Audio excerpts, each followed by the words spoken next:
के सभी संत जनों को और साथ में जुड़े हुए सभी प्रभु यीशु मसीह में प्रिय जनों को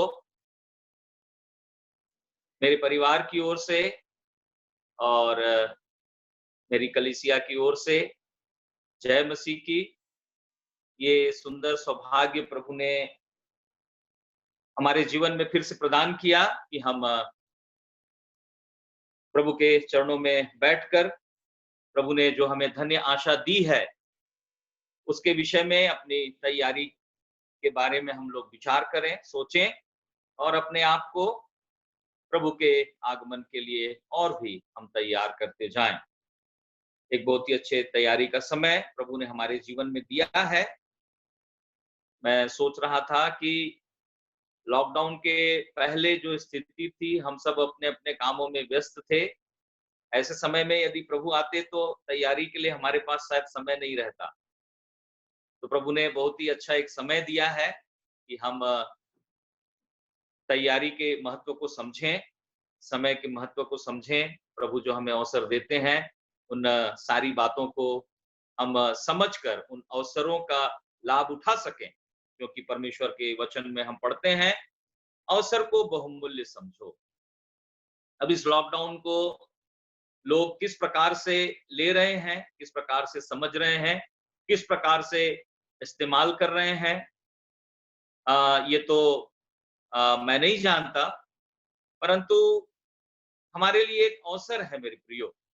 और प्रभु का धन्यवाद हो कि प्रभु ने अपने लोगों के मनों में काम किया, बहुत सारी कलीसियाओं के अगुवों के मनों में काम किया, जिन्होंने ऐसे सुअवसर का लाभ उठाया ताकि हम आधुनिक तकनीक के द्वारा जुड़कर परमेश्वर के वचन से बहुत सी बातों को हम लोग सीख सकें। और रायपुर असेंबली के अगुवे और संत जन जो हैं वास्तव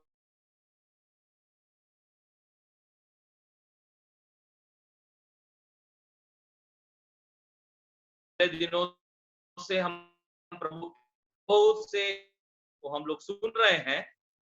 और मैं सोचता हूँ इतना लंबा कॉन्फ्रेंस जो है और इतने सारे प्रभु के दास स्पीकर्स के रूप में आ, पहले कभी मैंने नहीं सुना।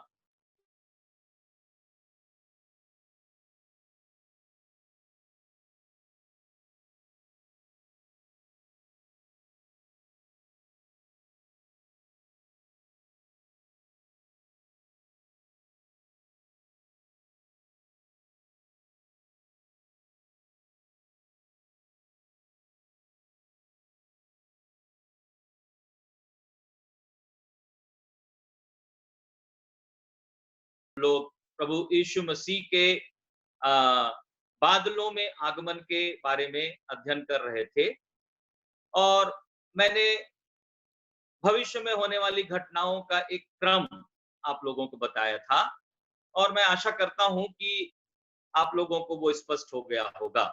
और उसके बाद हमने इस बात को विचार किया था कि क्यों हम ऐसा विश्वास करते हैं कि हमारा प्रभु यीशु मसीह जो है वो हमको क्लेश काल से पहले अपने साथ ले जाने के लिए बादलों में आएगा।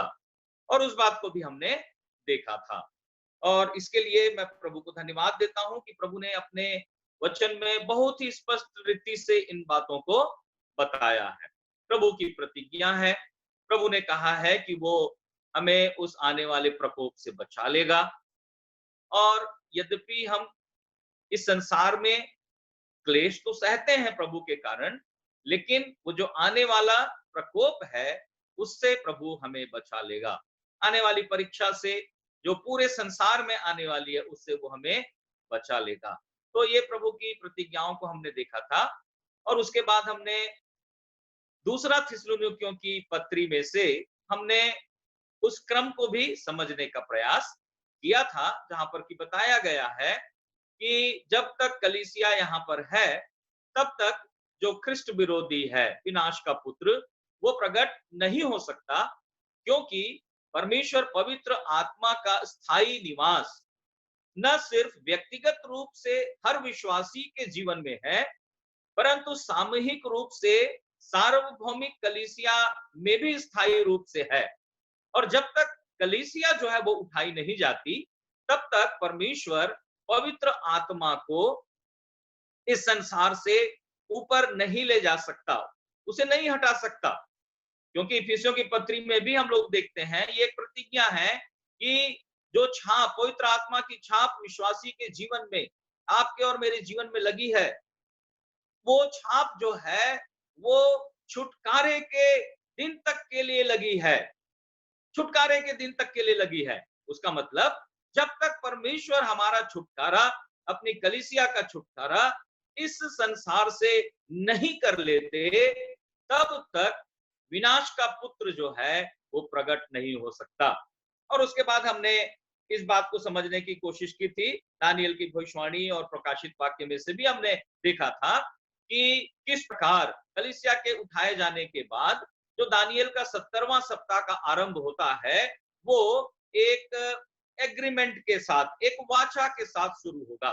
तो वो वाचा जो है वो इजराइल के अगुओं के साथ या इजराइल के साथ जो एंटी क्राइस्ट होगा, ख्रिस्ट विरोधी होगा, वो बांधेगा। और वो वहां से वो वाचा जो है वो शुरू होती है। और दानियल का 70वां सप्ताह जो दानियल के लोगों के लिए, दानियल के पवित्र नगर यरूशलेम के लिए ठहराया गया है, वो उसका आरंभ होगा। तो इन बातों को हमने देखा था मेरे प्रियो, और हमने प्रभु को धन्यवाद दिया कि प्रभु ने हमें कितने अद्भुत रीति से इन सारी बातों को बताया है। कलीसिया के विषय में अपने प्रगटीकरण को उसने दिया है, ताकि हम आने वाले क्लेश से बच जाएं और उसके विषय में हम चिंतित न रहें, परेशान न रहें और भय न खाएं। और इस बात को ही मैंने बताया था कि भविष्य के बारे में जब परमेश्वर बताते हैं, तो उसका एक बहुत ही महत्वपूर्ण उद्देश्य ये भी रहता है कि उसके द्वारा परमेश्वर के लोग, परमेश्वर के चुने हुए लोग जो हैं, वे लोग शांति पाएं, सांत्वना पाएं, एक दूसरे को वे लोग शांति दिया करें। और इसलिए मेरे प्रियो, हमारे लिए, हम जो कलीसिया के विश्वासी हैं, हमारे लिए भविष्य की बातों का अध्ययन करना, भविष्य की बातों को समझना, भविष्य की बातों के द्वारा हम एक दूसरे को शांति भी दे सकते हैं। क्योंकि थिस्सलुनीयों की कलीसिया को जब पौलुस ने पत्र लिखा, तो इसी संदर्भ को ध्यान में रखते हुए उसने लिखा कि लोग जो हैं वे अपने प्रिय जनों की शारीरिक मृत्यु के कारण से वे लोग उदास थे, निराश थे, हताश थे और भयभीत थे। और उनके मनों में प्रश्न था कि अब क्या होगा। प्रभु ने कहा है मैं आऊंगा, प्रभु अभी आए नहीं है। हमारे प्रिय लोग जो विश्वास किए हैं, अब वे लोग अब मरते जा रहे हैं, मसीह में सो गए हैं। और इसलिए पौलुस जो है वो बहुत ही स्पष्टता के साथ पहला थिस्सलुनीकियों उसके 4 अध्याय में 13-17 में जो हम कलीसिया के क्लेश काल के बारे, मेघारोहण के बारे में हम लोग पढ़ते हैं, वहां पर हम देखते हैं मेरे प्रियो, वो बता रहा है, यह भाइयों, हम नहीं चाहते कि तुम इन बातों से अज्ञान रहो। तो यदि हम भविष्य की बातों या हमारे साथ क्या घटने वाली बातें हैं, यदि हम उससे अज्ञान रहते हैं मेरे प्रियो, तो निराशा, हताशा, व्याकुलता ये हमारे जीवन में आ सकती है। और इसलिए वो लिख रहा है, हम नहीं चाहते।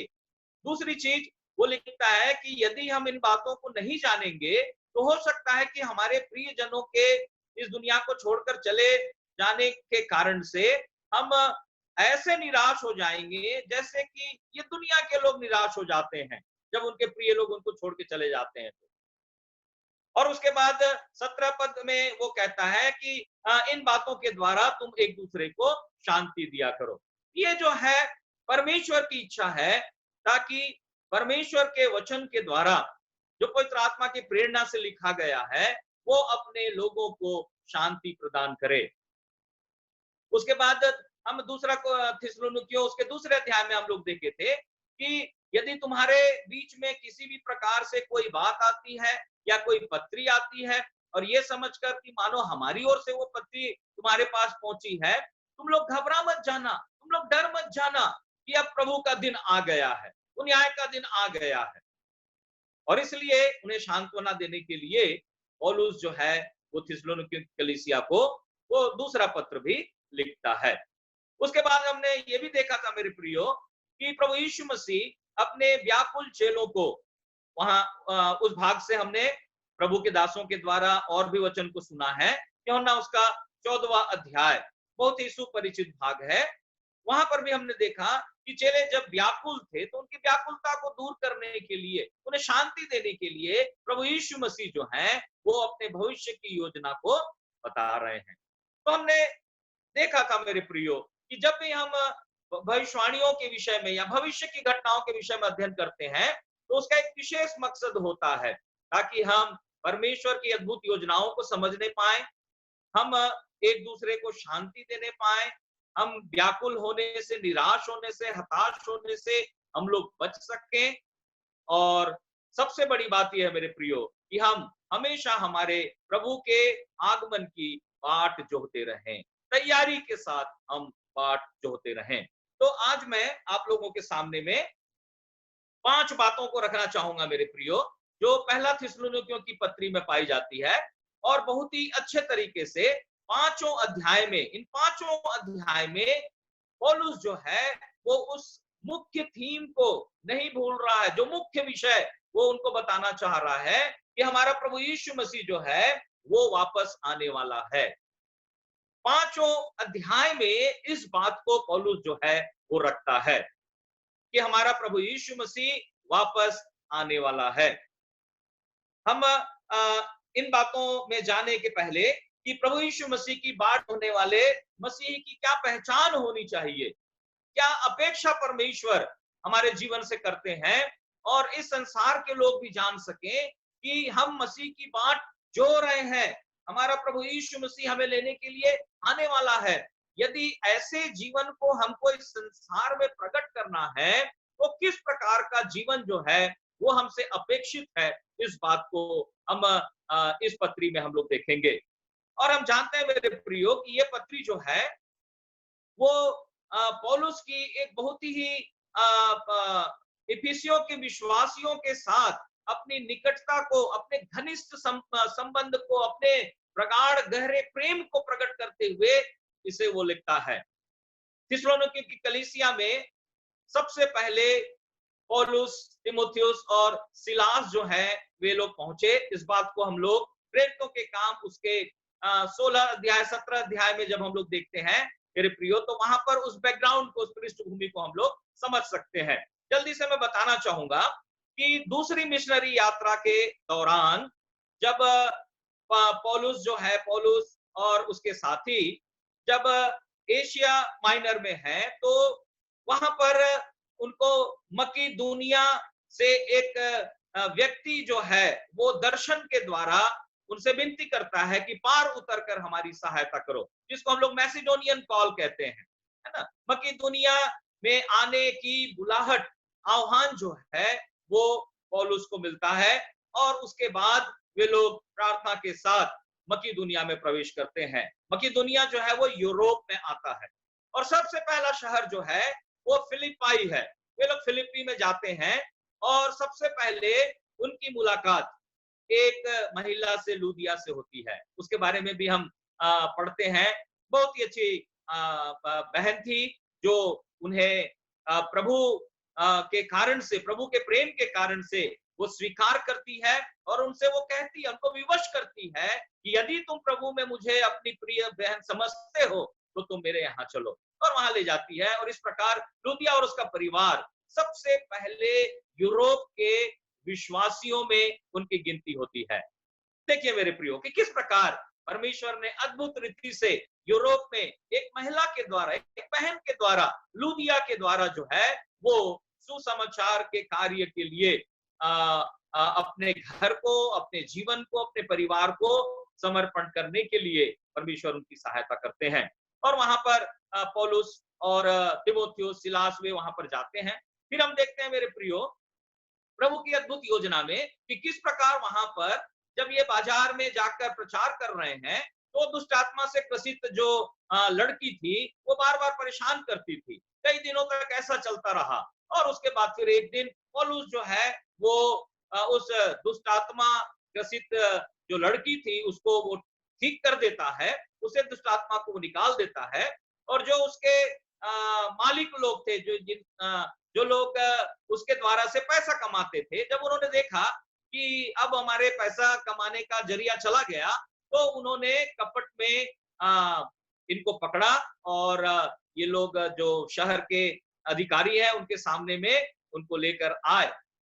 और हम देखते हैं मेरे प्रियो, किस प्रकार पौलुस और सिलास को जेल खाने में डाल दिया गया। हमारे लिए एक सोचने की बात रहती है कि परमेश्वर हमें ऐसी जगह में अगुवाई कर रहे हैं जहां हमें जाना है परमेश्वर की सेवा के लिए। क्या परमेश्वर की इच्छा में ऐसी भी कठिन परिस्थितियां आ सकती हैं कि प्रचार, ओपन एयर प्रीचिंग या प्रचार करने का अवसर जो है वो हमारे लिए बंद हो जाए। मेरे प्रियो, इस घटना से हम ये सीखते हैं कि हमारे प्रचार के सेवकाई में बाधाएं और रुकावटें आ सकती हैं, लेकिन हम परमेश्वर की इच्छा को, परमेश्वर की योजना को अच्छे से समझने की कोशिश करें। We need to be convinced about the plan of God for our life and for our ministry. ये बहुत ही जरूरी है। समस्याएं और परेशानियां तो आएंगी, लेकिन परमेश्वर का उद्देश्य जो है उसके पीछे और कुछ रहता है। और वहां हम देखते हैं, मैं सोच रहा था कि यदि वे लोग जेल में नहीं जाते तो जेलर और उसका परिवार जो है, दारोगा और उसका परिवार, उनका उद्धार कैसे होता। तो परमेश्वर के लोगों को कई बार परमेश्वर के उद्देश्य को पूरा करने के लिए कठिनाइयों का सामना करना पड़ेगा, और उसके लिए हमको तैयार रहना जरूरी है। आज हो सकता है मेरे प्रियो, ये एक परेशानी हमारे लिए हो सकती है ना, लॉकडाउन हमारे लिए एक परेशानी हो सकती है, लेकिन हमको भूलना नहीं है इस लॉकडाउन के पीछे परमेश्वर अपने उद्देश्य को पूरा कर रहे हैं। जैसे परमेश्वर ने पौलुस और सिलास को बंदी गृह में डालकर, वहां पर बहुत सारे बंदी गृह में जो कैदी थे वे लोग भी ध्यान से सुन रहे थे, और लिखा आधी रात को, बताइए कितनी अच्छी बात है मेरे प्रियो, है ना। आधी रात को मिडनाइट मीटिंग चल रही थी वहां पर, और सब लोग ध्यान से सुन रहे थे। और वहां पर हम देखते हैं कैसे परमेश्वर ने अद्भुत रीति से काम किया, और दारोगा और उसका परिवार जो है वो बचाया गया। और उसके बाद हम देखते हैं मेरे प्रियो, फिलिप्पी से जब फिलिप्पी के जेल से ये लोग छूट गए, तो उसके बाद फिर ये लोग थिस्सलुनीका में आए, और थिस्सलुनीका में भी समस्या हुई।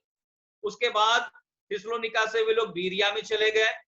बीरिया की कलीसिया के बारे में, वहां के यहूदियों के बारे में हम बहुत ही अच्छी बात को पढ़ते हैं कि वे लोग जो हैं, वे लोग पवित्र शास्त्र से प्रतिदिन ढूंढते थे, और जो बातें पौलुस के द्वारा बताई जा रही है वो देखते थे ये बातें ऐसी ही है कि नहीं। एक बहुत ही अच्छे एक झुंड को वहां पर हम देखते हैं, और क्योंकि पवित्र शास्त्र से ये लोग ढूंढने वाले थे, मैं वही सोच रहा था कि पवित्र शास्त्र का अध्ययन करने वाले, ढूंढ कर देखने वाले कि ये बातें ऐसी ही है या नहीं, ऐसे विश्वासियों के बीच में कभी भी किसी को कोई पत्र लिखने की जरूरत नहीं पड़ी।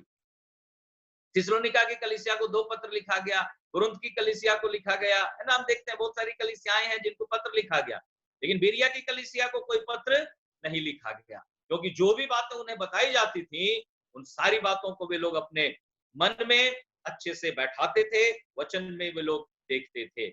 ऐसी कलीसियाओं के लिए हम प्रभु को धन्यवाद देते हैं जहां प्रभु के वचन को आदर दिया जाता है, परमेश्वर के वचन को क्रमबद्ध तरीके से सिखाया जाता है, और विश्वासी जो हैं वो प्रतिदिन परिश्रम करते हैं उन वचनों को सीखने में कि जो बातें सिखाई गई हैं, जो बातें बताई गई हैं, वो वास्तव में वचन के अनुसार सही है या नहीं।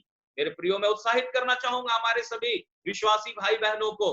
हमारी असेंबली जो है वो परमेश्वर के वचन की शिक्षा के लिए ये एक विशेष एक नाम रखती है, और इसलिए हम में से प्रत्येक की ये जिम्मेदारी है मेरे प्रियो, इन दिनों में जबकि हम लोग लॉकडाउन में हैं, हमारे पास समय है कि हम परमेश्वर के वचन का अध्ययन करें, और प्रभु ने चाहा अगर लॉकडाउन खुलता है, प्रभु का आगमन अपनी कलीसिया को लेने के लिए न रहा, तो भी हम यही प्रैक्टिस बनाए रखें कि हम प्रतिदिन परमेश्वर के वचन के अध्ययन के लिए, क्रमबद्ध अध्ययन के लिए हम जरूर समय निकालेंगे।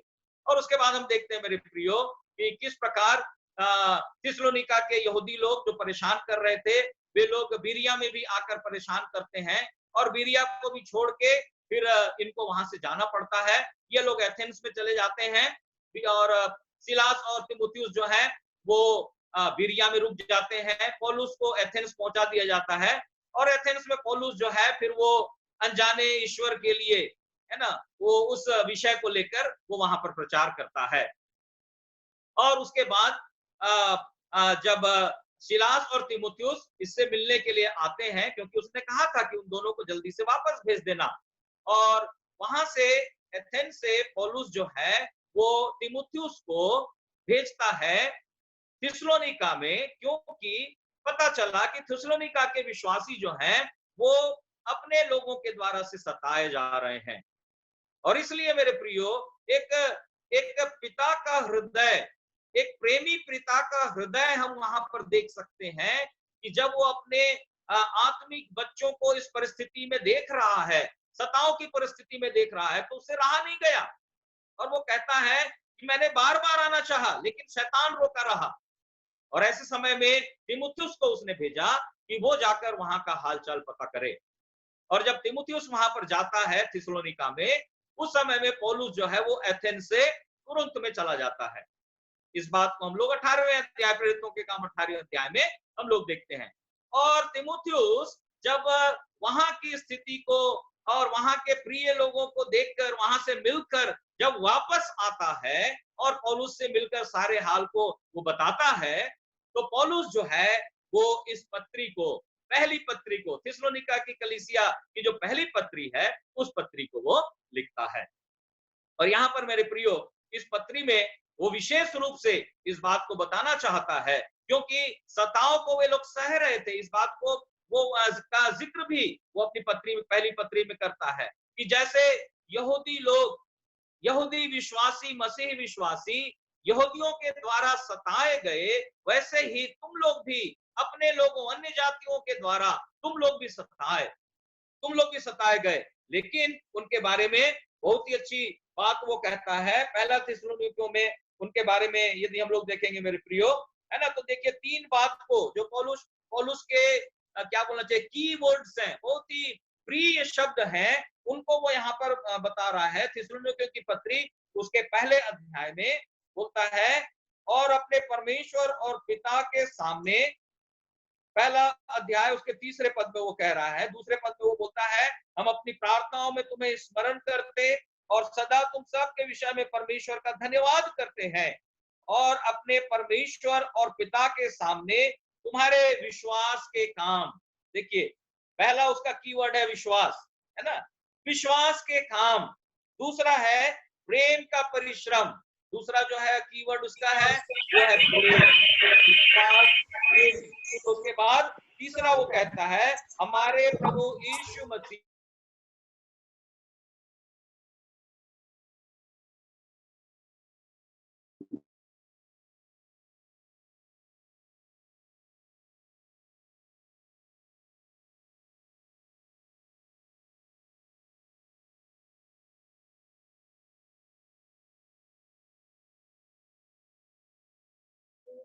हाँ, धन्यवाद। इसलिए जब पहला कुरिन्थी उसके 13 अध्याय को भी लिख रहा है, तो अंत में यही कहता है मेरे प्रियो कि अब विश्वास, आशा और प्रेम, ये तीनों स्थायी हैं। और ये देखिए, ये तीनों चीजें, विश्वास, प्रेम और आशा, यहाँ पर इन नए विश्वासियों के जीवन में स्थायी रूप से देखने को मिलता है।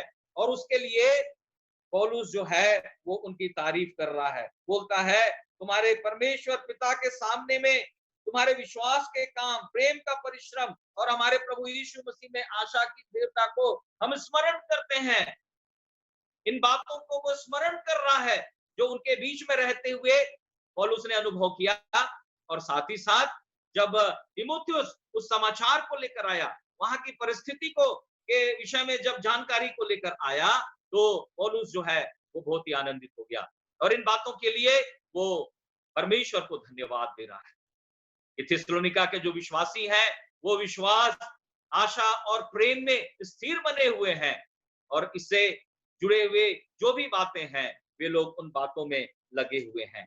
और मेरे प्रियो, इन बातों के द्वारा वो उन लोगों को प्रोत्साहित करना चाहता है कि प्रियो, हम इन बातों में जब लगे हुए हैं और प्रभु की बाट जो रहे हैं, प्रभु का आना जो है वो निश्चित है, तो क्यों ना हम अपने आप को तैयार रखें, ताकि हमारा जो जीवन है वो इस बात को प्रकट करने वाला जीवन हो कि हम हमारे प्रभु के वापस आने के इंतजार में तैयारी के साथ अपने जीवन को हम व्यतीत कर रहे हैं। जो जिम्मेदारी उसने हमें दी है, उन जिम्मेदारियों को हम पूरी कर रहे हैं, हम परिश्रम कर रहे हैं। और यहां से, इस भाग से हम लोग 5 बातों को सीखने की कोशिश करेंगे, जो पांचों अध्याय में हमें देखने को मिलती है मेरे प्रियो, कि एक मसीही विश्वासी जो प्रभु के वापस आने के या मेघारोहण के प्रतीक्षा में है, इंतजार में है, उससे किस प्रकार की अपेक्षा की जाती है, क्या अपेक्षा की जाती है, किस प्रकार का जीवन वो व्यतीत करे, उसके बारे में क्या अपेक्षा की जाती है। पहले हम लोग इन पदों को हम लोग पढ़ लेंगे। पहले अध्याय में हम लोग आएंगे, उसका 9वां पद, पहला थिस्सलुनीकियों उसका पहला अध्याय और उसका 9वां पद। क्योंकि वे आप ही हमारे विषय में बताते हैं कि तुम्हारे पास हमारा आना कैसा हुआ और तुम कैसे मूर्तों से परमेश्वर की ओर फिरे, ताकि जीवते और सच्चे परमेश्वर की सेवा करो। और उसके बाद 10वें पद में वो कहता है, और उसके पुत्र के स्वर्ग पर से आने की बाट जोते रहो। तो देखिए, यहाँ पर भी पहले अध्याय में हमारे प्रभु यीशु मसीह के जो परमेश्वर पुत्र है, स्वर्ग से आने की बाट जोते रहने के लिए यहां पर कहा गया है। लेकिन मेरे प्रियो, जो लोग प्रभु के स्वर्ग पर से आने की बाट जो रहे हैं, उनके जीवन में कौन सी बात जो है वो नहीं पाई जानी चाहिए। यह है अपेक्षा। कौन सी बात नहीं पाई जानी चाहिए? प्रभु यीशु मसीह की बाट जोने वाले मसीह की पहचान, उसके जीवन में ये बातें नहीं पाई जानी चाहिए, इन बातों का स्थान नहीं होना चाहिए। पहली बात यहां पर हम देख रहे हैं कि उसके हृदय में या उसके जीवन में मूर्तों का स्थान नहीं है, क्योंकि यहां पर लिखा है कि वे लोग मूर्तों से परमेश्वर की ओर फिरे। पहले ये विश्वासी जो थे थिस्सलुनीके की कलीसिया में, अधिकांश जो हैं वे लोग अन्य जाति पृष्ठभूमि से आए हुए थे, या कुछ बाइबल के जो ज्ञाता हैं वो लोग ये कहते हैं कि वो लोग प्रोसेलाइट, जो अन्य जाति थे, परंतु उन्होंने यहूदी पंथ को स्वीकार किया था। और उसके बाद क्योंकि यहूदी आराधनालय था वहां पर, और शुरू में वहां पर पौलुस जो है यहूदियों के बीच में काम करता है, और इसलिए यहूदी जो जिन्होंने यहूदी पंथ को ग्रहण कर लिया था, कुछ यहूदियों के साथ मिलके उन्होंने कलीसिया की स्थापना की थी। और मेरे प्रियो, यहाँ पर हम देखते हैं कि इस शहर में जो न सिर्फ व्यापारिक रूप से परंतु राजनैतिक रूप से भी बहुत ही प्रतिष्ठित शहर था थिस्सलुनीका, वहां पर मंदिर भी थे, और उन मंदिरों में मूर्तों की आराधना, मूर्तों की पूजा ये लोग किया करते थे। लेकिन यहाँ पर अब वे लोग सच्चे और जीवते परमेश्वर की आराधना के लिए वे लोग अलग किए गए हैं, ताकि वो उसकी सेवा करें, दास होकर, गुलाम होकर वे लोग उसकी सेवा करें। पहले जैसे वे लोग मूर्तों के अनुसार अपने जीवन को जीते थे, परंतु परमेश्वर ने उन्हें अपने पुत्र के द्वारा बुलाया, पुत्र के द्वारा उन्हें अपने संतान होने का अधिकार दिया। पुत्र के द्वारा से वे लोग परमेश्वर के मंदिर बनने पाए। और इसलिए यहाँ पर पौलुस जो कहता है कि तुम इसलिए मूर्तों से परमेश्वर की ओर फिरे, ताकि जीवते और सच्चे परमेश्वर की सेवा करो। मेरे प्रियो, यहाँ पर जो सेवा करो शब्द आया है, उसमें ये एक भाव है जो एक गुलाम का अपने स्वामी के प्रति सेवा करने का होता है। और हम जानते हैं कि गुलामी प्रथा में गुलाम, स्लेव उसे कहा जाता है जिसका अपना कुछ नहीं होता, सारी बातें जो है वो स्वामी की होती हैं, क्योंकि वो खुद स्वामी का है, वो खरीदा गया है, और वो स्वामी की सेवा के लिए जैसे स्वामी कहते हैं वैसा ही उसको करना है। और यहाँ पर हम देखते हैं मेरे प्रियो कि उसी प्रकार की सेवा के लिए यहाँ पर इन्हें आह्वान किया गया है। तो ये जरूरी है कि जब वे लोग अब मूरत को छोड़कर, मूरत से फिर के वे लोग जीवते परमेश्वर के पास आए हैं, तो अब इनके जीवन में कोई भी मूरत का स्थान नहीं होना चाहिए। मेरे प्रियो, हमारे जीवन में इस बात को हम कैसे समझते हैं? परमेश्वर के वचन में बहुत ही स्पष्टता के साथ बताया गया है मेरे प्रियो कि ये जो है मूर्ति पूजा जो है उसको लोभ कहकर बताया गया है ना? मूर्ति पूजा, लोभ जो है वो मूर्ति पूजा के बराबर है। और इसलिए एक विश्वासी के जीवन में जब वो प्रभु के आगमन की तैयारी में है, उसके जीवन में किसी भी प्रकार के लोभ का कोई भी स्थान नहीं होना चाहिए। ये लोभ जो है वो क्या करता है, वो मूर्तों को हमारे जीवन में धीरे धीरे बैठाता है। उन चीजों को हम पाने की कोशिश करते हैं जो चीजें, मैं ऐसा कहता हूं, जो परमेश्वर की योजना में हमारे लिए नहीं है, या कम से कम उस समय के लिए नहीं है, फिर भी हम उसको पाना चाहते हैं। और उसकी तुलना जो है वो मूर्ति पूजा के साथ की गई है। तो एक विश्वासी जो प्रभु के आगमन की बाट जो रहा है, उसकी यह पहचान है कि उसके जीवन में लोभ का कोई स्थान नहीं है। वो एक लोभ रहित जीवन को जी रहा है। उसके जीवन में लोभ रहित हृदय पाया जाता है। और क्यों परमेश्वर ने लोभ के विषय में अपने वचन में बहुत ही स्पष्टता के साथ कहा है? यदि हम लोग देखते हैं मेरे प्रियो, 10 आज्ञाओं में परमेश्वर जो है वो सबसे अंतिम आज्ञा में कहते हैं तू लालच न करना। क्यों? क्योंकि पूरी जो आज्ञाएं हैं वो तो देखी जा सकती हैं, मनुष्य जो है वो बाहर से देख सकता है, लेकिन लालच जो है वो मन के अंदर की बात है। यदि मैं लालच कर रहा हूं तो शायद किसी को पता नहीं चलेगा। और इसलिए परमेश्वर लोभ से बचने के लिए कहते हैं। 10 आज्ञा में निर्गमन की पुस्तक उसके 20वें अध्याय और उसके 17 पद में इस बात को हम देख सकते हैं मेरे प्रियो कि तू लालच न करना। और इसलिए जो प्रभु के इंतजार में अपने जीवन को जीते हैं, उनके जीवन में लोभ का कोई भी स्थान जो है वो अपेक्षित नहीं है। हम लोभ के बारे में जानते हैं मेरे प्रियो। बालाम, पुराने नियम में यदि हम लोग देखेंगे तो उसके जीवन में भी लालच आ जाता है। गेहजी के जीवन में देखिए, और किस प्रकार जो है परमेश्वर का न्याय, परमेश्वर का श्राप जो है वो उनके जीवन में आता है। लोभ जो है वो बहुत ही खतरनाक चीज है मेरे प्रियो, क्योंकि ये हमारे मन के अंदर चलने वाली बात है, हमारे विचारों में चलने वाली बात है। बाहर के लोग इसे नहीं देख पाते, और इसलिए हमको इन बातों से बचना बहुत ही जरूरी है। पहला थिस्सलुनीकी 6 के 10 में तिमुथियुस को जब पत्र लिखता है, जवान तिमुथियुस को, तो पौलुस वहां पर बहुत ही स्पष्ट रूप से कह रहा है, बहुत सारे ऐसे लोग हैं जिन्होंने रुपये के लोभ में, है ना, अपने अपने जीवन को छलनी कर दिया है। देखिए उसका परिणाम, लोभ का परिणाम। वो कहता है रुपया का लोभ तो हर प्रकार की बुराई का जड़ है। वो रुपये के प्रति जो लोभ है मेरे प्रियो, हर प्रकार की बुराई का जड़ शुरू हो जाता है। हमारे अंदर वो जड़ बैठ जाती है हमारे जीवन में, और उसके बाद धीरे धीरे वो सांसारिकता के जो फल हैं, संसार के फल, शरीर के फल जो हैं वो दिखने शुरू होते हैं। हमारा ध्यान जो है परमेश्वर और परमेश्वर की बातों और प्रभु के आगमन, इन सारी बातों से हट जाती है, और हमारा ध्यान जो है वो इस संसार की बातों पर लग जाता है। लोभ को कभी भी हम अपने जीवन में, अपने हृदय में हम कोई भी स्थान न दें। रुपया पैसा बुराई का जड़ है ऐसा परमेश्वर का वचन नहीं कहता, परंतु उसके प्रति जो हमारा दृष्टिकोण है, हमारा जो एटीट्यूड है उसके प्रति, वो जो है वो मायने रखता है मेरे प्रिय।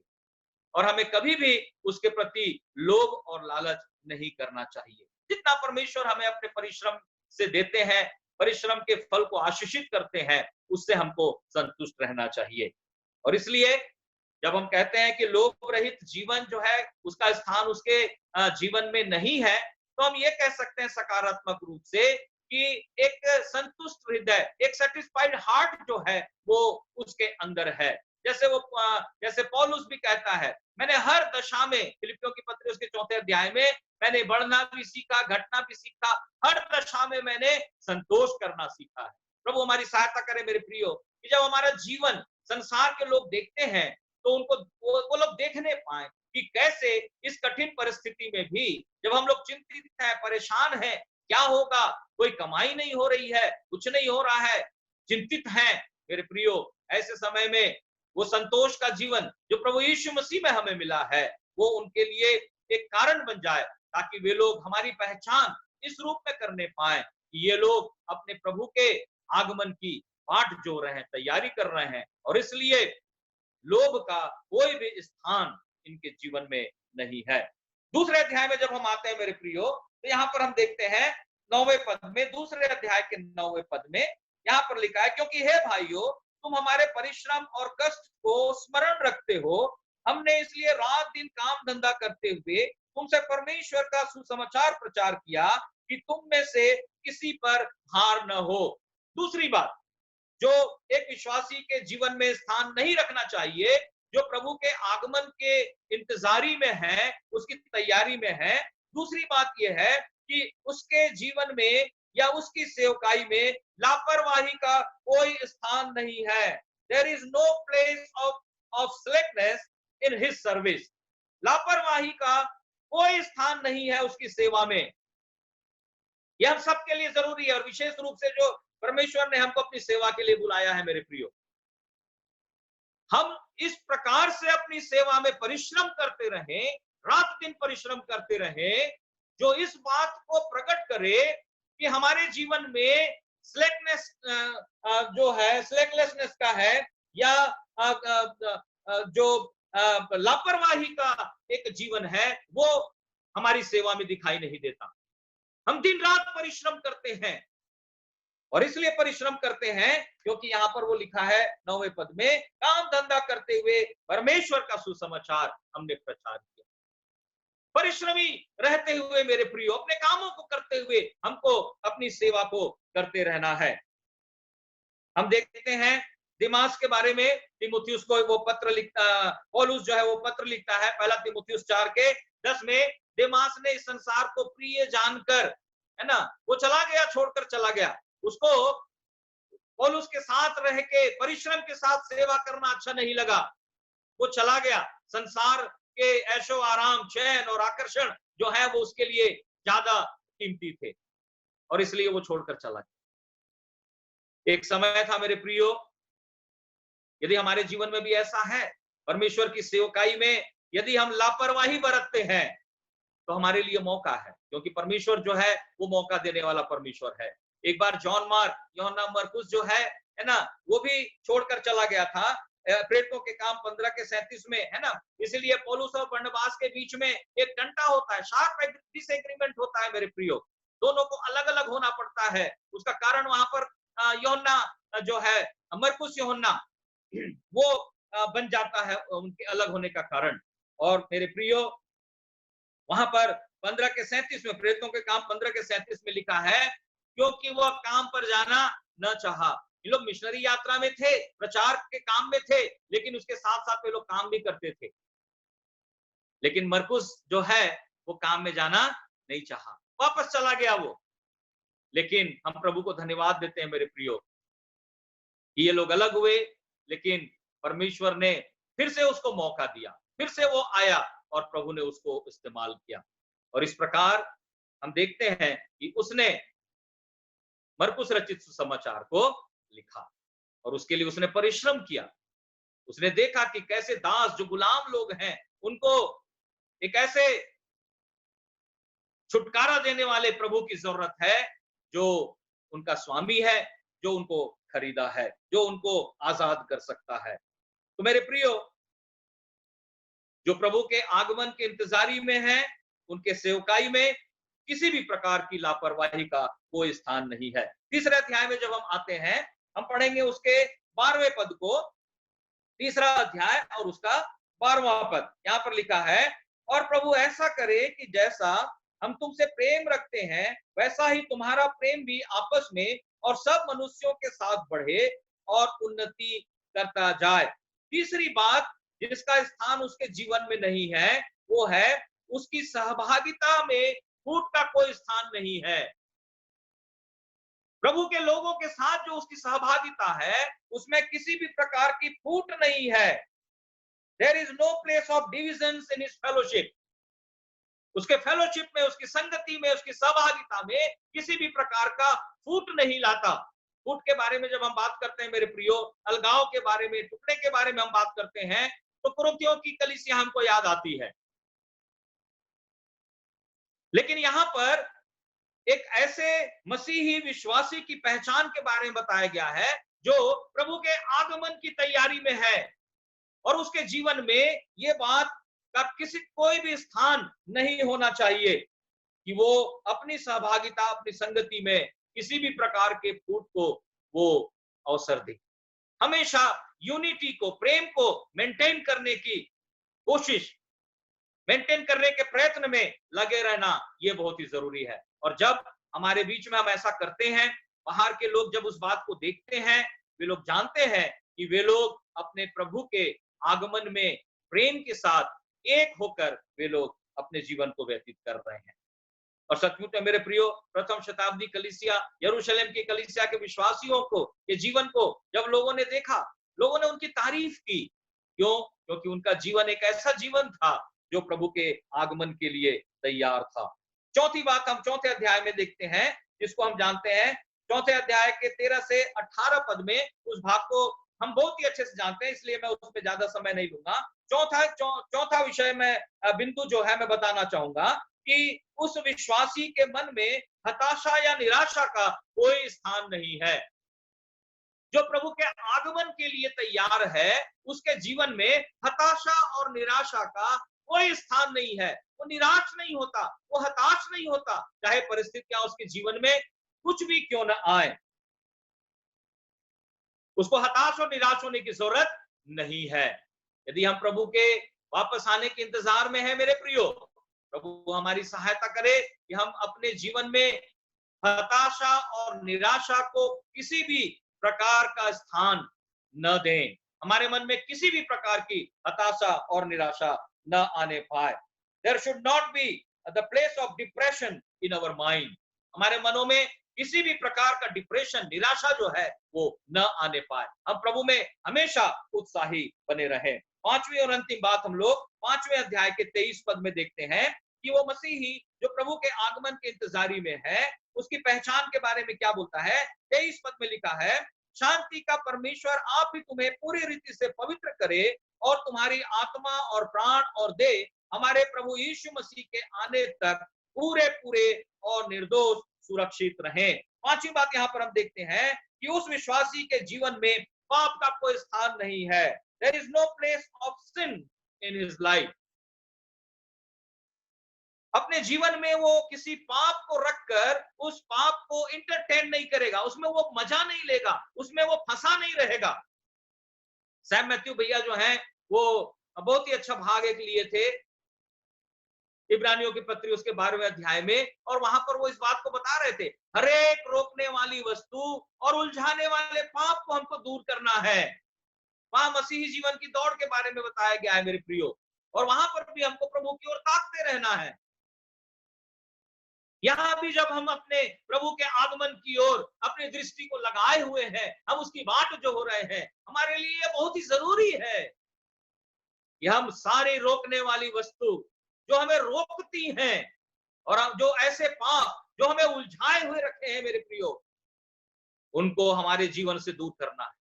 उनका, पाप का कोई भी स्थान जो है वो एक ऐसे विश्वासी के जीवन में नहीं हो सकता जो प्रभु के आगमन की बाट जो हो रहा है, जो उसके लिए तैयार है, वो तैयारी के साथ प्रभु के लिए पवित्रता का जीवन वो जी रहा है।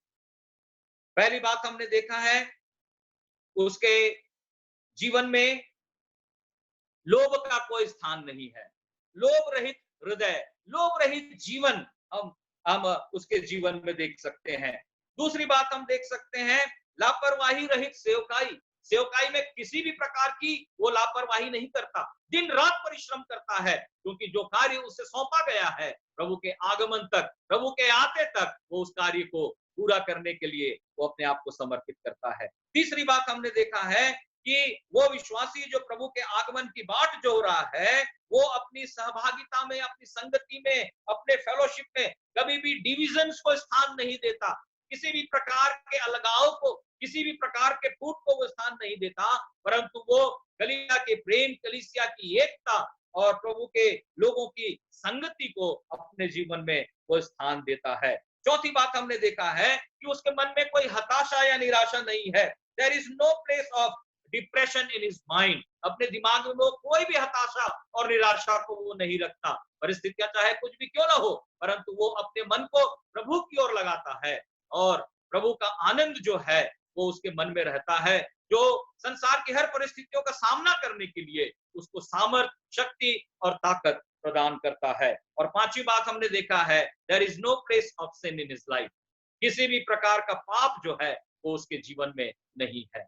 प्रभु हमारी सहायता करे मेरे प्रियो, कि हमारे जीवन में भी प्रभु के आगमन के इंतजारी में जब हम रहते हैं, अपने आप को तैयार करते हैं, तो एक लोभ रहित हृदय हमारा होने पाए, जिसमें किसी भी प्रकार का लोभ न रहे, लापरवाही रहित सेवकाई हम करते रहें। अपनी सेवकाई को जो प्रभु ने हमें दी है मेरे प्रियो, लापरवाही के साथ नहीं, परंतु परिश्रम के साथ, मेहनत करते हुए हम उस सेवकाई को पूरी करते रहें। तीसरी बात, प्रभु हमारी सहायता करे कि हमारी सहभागिता में, और इसलिए राजू भाई ने भी उस बात को मेंशन किया था इब्रानियों की पत्री में, कि जैसे जैसे तुम उस दिन को निकट आते देखो, करीब आते देखो, तो और भी इकट्ठा होना न छोड़ो। ये बहुत ही जरूरी है मेरे प्रियो, और प्रभु का धन्यवाद हो कि इस तरीके से हम लोग इकट्ठे हो पा रहे हैं। लॉकडाउन के समय में भी हम लोग इकट्ठे हो पा रहे हैं, क्योंकि ये परमेश्वर की इच्छा हमारे जीवन के लिए है। हम इकट्ठे होते रहें। चौथी बात हमने देखा था, हमारे मन में कभी भी हम निराशा आने न दें। एक हताशा और निराशा रहित मन प्रभु हमें प्रदान करे, और एक पाप रहित जीवन प्रभु हमें प्रदान करे मेरे प्रियो, ताकि हमारे जीवन में इन बातों को देखकर, इन 5 बातों को देखकर दूसरे लोगों को पता चले, दूसरे लोग इस बात को जानने पाए कि ये लोग जो हैं वो अपने प्रभु के आगमन के इंतजारी में अपने जीवन को व्यतीत कर रहे हैं। हमारा जीवन उनके लिए एक चुनौती का कारण बने, एक आदर्श कारण बने। वे लोग भी प्रभु को ग्रहण करने पाए, वे लोग भी उस प्रभु की खोज में रहने पाए, जिस प्रभु के इंतजार में हम लोग अपने जीवन को व्यतीत कर रहे हैं। प्रभु हमारी सहायता करे मेरे प्रियो, कि ये 5 बातें हमारे जीवन में रहने पाए, जो इस बात को प्रकट करती हैं, इस बात को बताती है कि एक मसीह की बाट जोहने वाले मसीही की क्या पहचान होनी चाहिए, जब वो प्रभु के आगमन की तैयारी में है और वो उससे मिलने के लिए अपने आप को प्रभु के चरणों में उसकी महिमा के लिए जीने के लिए समर्पित करता है। प्रभु हम सबकी सहायता करे कि ये 5 बातें हमारे जीवन में भी पाई जाएं, और हमारा जीवन बहुतों के लिए चुनौती का, आशीष का कारण होने पाए, और प्रभु की महिमा का कारण होने पाए। प्रभु के नाम को महिमा मिले।